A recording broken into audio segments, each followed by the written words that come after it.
40-45% అనేది. సో ఇక్కడి నుంచి నేరుగా ఒకసారి నిజామాబాద్ వెళ్ళిపోయే ప్రయత్నం చేద్దాం మౌళి గారు. నిజామాబాద్లో పరిస్థితి ఏంటి? ఇంట్రెస్టింగ్ ఫ్యాక్టర్ ఇక్కడ నిజామాబాద్లో ఎటువంటి నెంబర్స్ ఉన్నాయో ఒకసారి మీరు చూస్తున్నారు. Head is on the screens of RTV. Nizamabad corporation మొత్తం 60 డివిజన్లు ఉంటే ఇక్కడ కాంగ్రెస్ 10 నుంచి 13 స్థానాలని, BRS 0 నుంచి 5 స్థానాలని, బీజేపీ 20 నుంచి 22, MIM 15 నుంచి 17. టగ్ ఆఫ్ వార్ అనే పదం బహుశా ఇక్కడ యాప్ట్ అనుకోవచ్చు అండి. ఎగ్జాక్ట్లీ సచిన్. మనం ఒకసారి నిజామాబాద్ జిల్లా గురించి మాట్లాడుకోవాలంటే నిజామాబాద్ బీజేపీకి ఒక పెట్టని కోట, వెరీ స్ట్రాంగ్ హోల్డ్ బీజేపీ. అక్కడ నిజామాబాద్ ఎంపీ ఉన్నారు ధర్మపురి అరవింద్. నిజామాబాద్ అర్బన్ ఎమ్మెల్యే కూడా బీజేపీ నుంచే ఉన్నారు ధన్పాల్ సూర్యనారాయణ. అట్లాగే ఇంకొక ఇద్దరు పైడి రాకేష్ రెడ్డి కానీ, తర్వాత అప్పుడు కేసీఆర్ని రేవంత్ రెడ్డిని ఓడించిన వెంకటరమణారెడ్డి కూడా నిజామాబాద్ జిల్లా నుంచే ఉన్నారు. కాబట్టి చాలా స్ట్రాంగ్ హోల్డ్ అని చెప్పాలి. అయితే ఇక్కడ మనం ఇంతకుముందు 2 చెప్పుకున్నాం. ఎక్కడైతే 2 హంగ్ వచ్చే 2 కార్పొరేషన్లో ముందు కరీంనగర్ చెప్పుకున్నాం, నెక్స్ట్ వస్తే అది నిజామాబాద్లో కూడా ఇంతకుముందే చెప్పాను బీజేపీకి ఇది చాలా గట్టి పట్టున్న ప్రాంతం.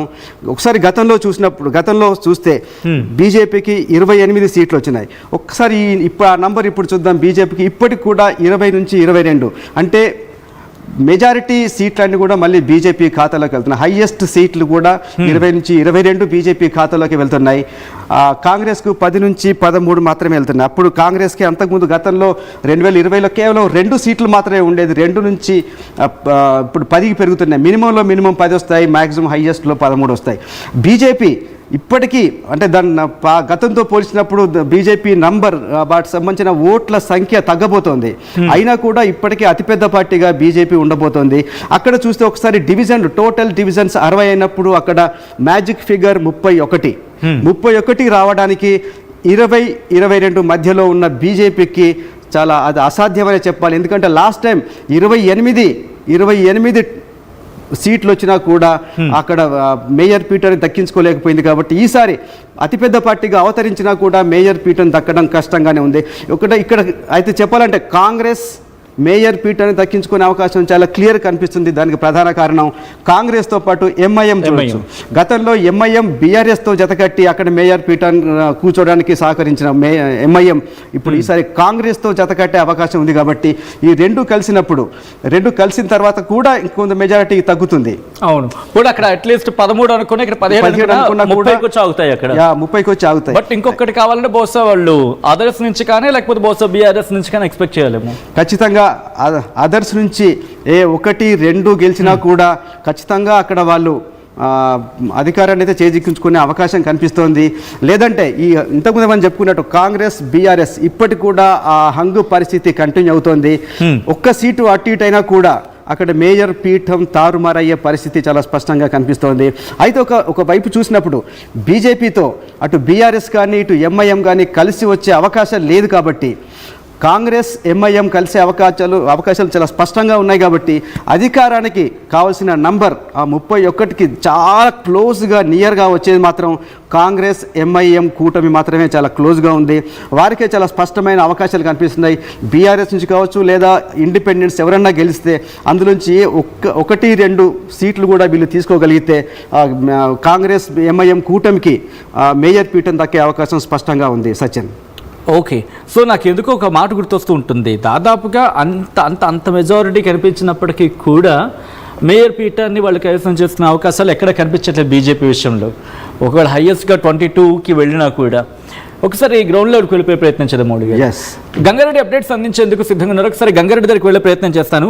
గంగారెడ్డి, ఒకవేళ బీజేపీకి సంబంధించి ఒకవేళ హైయెస్ట్గా 22 అనుకుంటే కనుక మహా అయితే ఇంకా కావాల్సింది ఒక 8-9 కాబట్టి ఏమైనా సాధ్యం కనిపిస్తుందా? అంటే కాంగ్రెస్ నుంచో లేకపోతే ఆఫ్కోర్స్ BRS నుంచి ఒకవేళ వచ్చినా 5 వచ్చినా కూడా కష్టం. అక్కడ ప్రాబిలిటీస్ గురించి ఎటువంటి చర్చ ఉంది? ఏదైతే నిజామాబాద్ కార్పొరేషన్ లో 60 డివిజన్లు ఉన్నాయి, 60 డివిజన్లకు గాను బీజేపీ 53 డివిజన్లోనే మాత్రమే పోటీ చేసింది. 51 డివిజన్లు మాత్రమే పోటీ చేసింది బీజేపీ. ఎంఐఎం 21 డివిజన్లో పోటీ చేసింది.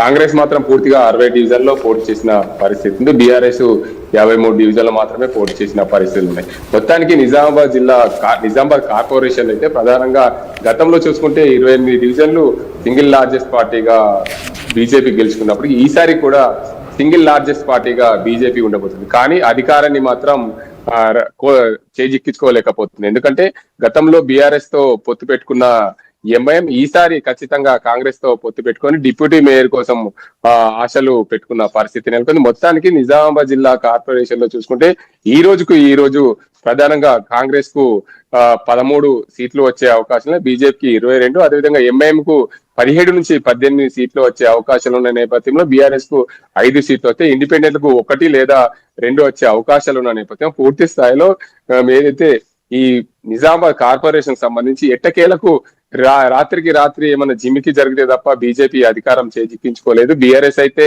ఆ రాష్ట్ర హైకమాండ్ ఎవరికి మద్దతు ఇవ్వమంటే వారికే మద్దతు ఇస్తామని చెప్పిన నేపథ్యంలో మరోవైపు ఎక్స్ అఫీషియల్ మెంబర్స్ ఇక్కడ ప్రధానంగా చూసుకుంటే నిజామాబాద్ కార్పొరేషన్ కు అంజిరెడ్డి, ఎమ్మెల్సీలు అంజిరెడ్డి, మల్క కొమరయ్య వస్తారనుకున్నాం. కానీ వారు కరీంనగర్ కార్పొరేషన్ కు అప్లికేషన్ పెట్టుకున్న నేపథ్యంలో నిజామాబాద్ కార్పొరేషన్ కు 3 ఎక్స్ అఫీషియల్ మెంబర్ అవుతాయి కాబట్టి 22 + 3 25 చేరుకుంటుంది. మరికొంత ఏదైనా బీఆర్ఎస్ వాళ్ళు మద్దతు బీజేపీకి తెలపాలనుకున్న నేపథ్యంలోనే అప్పుడు అధికారాన్ని చేజెక్కించుకునే అవకాశం ఉంది. కానీ రాష్ట్రంలో కాంగ్రెస్ పార్టీ అధికారంలో ఉంది, ఇటు ఎంఐఎం కాంగ్రెస్ తో పొత్తు కుదుర్చుకుంటుంది కాబట్టి ఖచ్చితంగా కాంగ్రెస్ పార్టీ ఎలాగైనా కైవసం చేసుకోవాలనే దిశగా ప్రయత్నాలు కొనసాగిస్తుంది. అందులో భాగంగా ప్రధానంగా నిజామాబాద్ కార్పొరేషన్, నిజామాబాద్ స్థానికంగా ఉండే ఏదైతే పిసిసి అధ్యక్షుడు మహేష్ కుమార్ గౌడ్ నిజామాబాద్ వాస్తవుడి కావడం, అటు ప్రభుత్వ సలహాదారు షబ్బీర్ అలీ, అదేవిధంగా సుదర్శన్ రెడ్డిలు కూడా ప్రతిష్టాత్మకంగా నిజామాబాద్ ను ఖచ్చితంగా కార్పొరేషన్ కైవసం చేసుకోవాలనే దిశగా అడుగులు వేస్తున్నారు. వాళ్ళు అదే ప్రయత్నాలు కొనసాగిస్తున్నారు. సచిన్, రైట్.